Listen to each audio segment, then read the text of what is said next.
Hi అండి, అందరికీ నమస్కారం. వెల్కమ్ టు నైనా కిచెన్.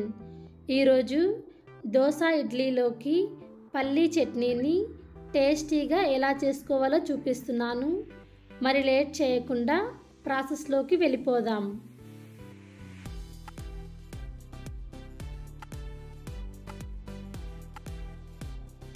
ముందుగా స్టవ్ ఆన్ చేసి కడాయి పెట్టుకుని కడాయిలోకి 1 కప్పు పల్లీలను వేసుకుని పల్లీలను మీడియం ఫ్లేమ్లో వేయించుకోవాలి. మీడియం ఫ్లేమ్లో వేయించుకుంటే పల్లీలు లోపలి దాకా వేగి చట్నీకి మంచి టేస్ట్ వస్తుంది.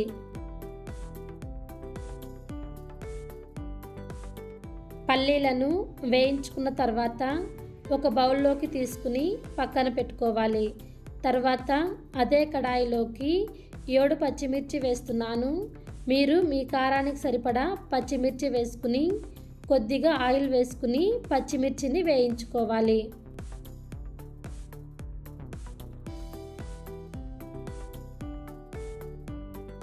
పచ్చిమిర్చి వేగిన తర్వాత చల్లారనివ్వాలి.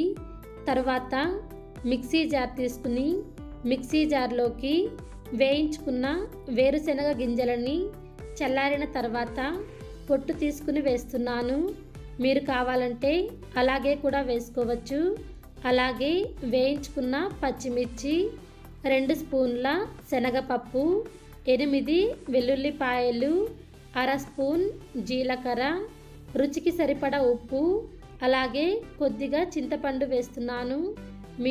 మీరు తినే పులుపుకు తగినంత చింతపండు వేసుకుని కొద్దిగా కొత్తిమీర వేసుకుని బ్లెండ్ చేసుకోవడానికి కొన్ని నీళ్ళను వేసుకుని చట్నీని మరీ నున్నగా కాకుండా మరీ బరకగా కాకుండా మీడియంగా బ్లెండ్ చేసుకుని పక్కన పెట్టుకోవాలి.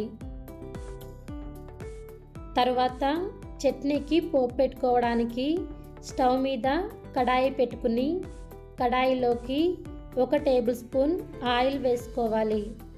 ఆయిల్ వేడైన తర్వాత 1 టేబుల్ స్పూన్ పచ్చిశనగపప్పు, మినపపప్పు వేసుకుని అలాగే 1/2 టేబుల్ స్పూన్ ఆవాలు, 1/2 టేబుల్ స్పూన్ జీలకర్ర, 2 ఎండుమిర్చి, 2 రెమ్మల కరివేపాకు వేసుకుని ఒకసారి మొత్తం బాగా కలుపుకుని కొద్దిగా కలర్ చేంజ్ అయ్యేదాకా ఫ్రై చేసుకోవాలి.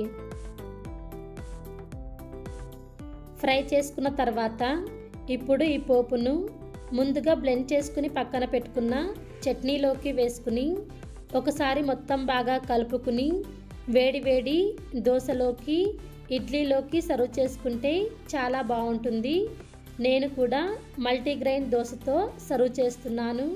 మీరు కూడా ఈ విధంగా ట్రై చేసి మీకు ఎలా కుదిరిందో మీ ఫీడ్బ్యాక్ని కమెంట్స్లో తెలపండి. ఈ రెసిపీ నచ్చినట్లయితే ఒక లైక్ ఇవ్వండి, షేర్ చేయండి. మరిన్ని రెసిపీస్ కోసం నైనా కిచెన్ ఛానల్ని సబ్స్క్రైబ్ చేయండి. థ్యాంక్ యూ ఫర్ వాచింగ్ నైనా కిచెన్.